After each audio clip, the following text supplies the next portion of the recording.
In today's video, I'm going to teach you how to create a Google form and automate it using Zapier.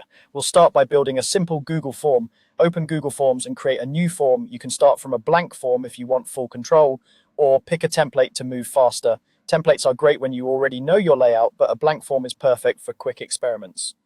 Give your form a clear title and short description so respondents know what to expect.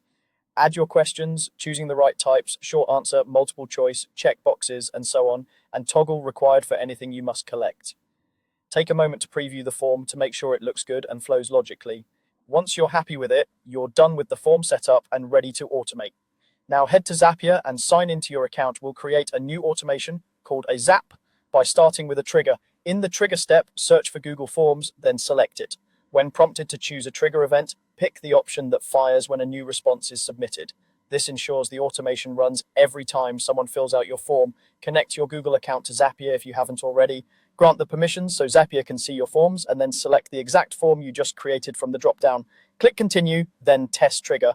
Zapier will pull in a recent sample response. If you don't see one, submit a quick test entry in your form and try again. Seeing real fields here is important because we'll map them in the next step.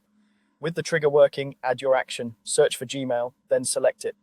For the action event, choose Send Email. Connect your Gmail account if this is your first time. Click Continue to configure the email. In the To field, use a real address you control for testing, or map an email field from your form if you collected one. Write a clear subject, and in the body, insert data from the form, like the respondent's name, choices, or any notes, by selecting the fields from the trigger data. This dynamic mapping is what makes automation powerful and keeps messages personalized. When everything looks right, click Test. Zapier will send a sample email using the data it found. Check your inbox to confirm the formatting and the values are correct. If something looks off, return to the action step, adjust your mappings or copy, and test again. That's it. You've created a Google form and set up an automation in Zapier that reacts to every new response, saving you time and keeping your workflow consistent.